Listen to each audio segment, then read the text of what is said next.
भाद्रपद मास कृष्ण पक्ष की अजा एकादशी का महात्म। युधिष्ठिर ने पूछा, जनार्दन, अब मैं यह सुनना चाहता हूँ कि भाद्रपद मास के कृष्ण पक्ष में कौन सी एकादशी होती है, कृपया बतलाइए। भगवान श्री कृष्ण बोले, राजन, एकचित होकर सुनो। भाद्रपद मास के कृष्ण पक्ष की एकादशी का नाम अजा है। वह सब पापों का नाश करने वाली बताई गई है। जो भगवान ऋषिकेश का पूजन करके इसका व्रत करता है, उसके सारे पाप नष्ट हो जाते हैं। पूर्व काल में हरिश्चंद्र नामक एक विख्यात चक्रवर्ती राजा हो गए हैं, जो समस्त भूमंडल स्वामी और सत्य प्रतिज्ञ थे। एक समय किसी कर्म का फल भोग प्राप्त होने पर उन्हें राज्य से भ्रष्ट होना पड़ा। राजा ने अपनी पत्नी और पुत्र को बेचा, फिर अपने को भी बेच दिया। पुण्यात्मा होते हुए भी उन्हें चांडाल की दास्ता करनी पड़ी। वे मुर्दों का कफन लिया करते थे।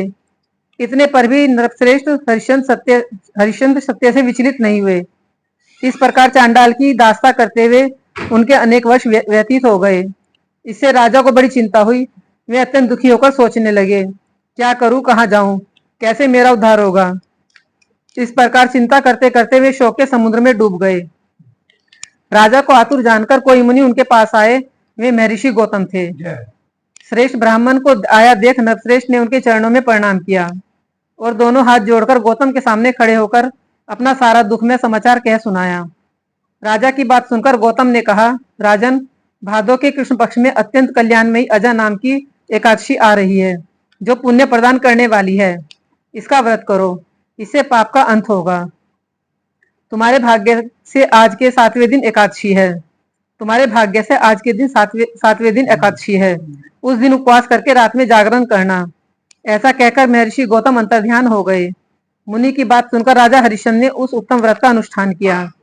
उस व्रत के प्रभाव से राजा सारे दुखों से पार हो गए।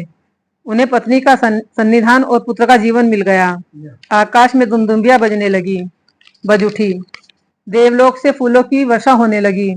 एकादशी के प्रभाव से राजा ने अकंटक राज्य प्राप्त किया और अंत में वे पुरजन तथा परिजनों के साथ स्वर्गलोक को प्राप्त हो गए।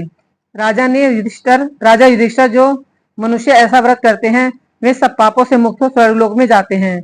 इसके पढ़ने और सुनने से अश्वमेध यज्ञ का फल मिलता है। ये क्या है अंत में पुरजन, क्या है ये पुरजन और परिजनों?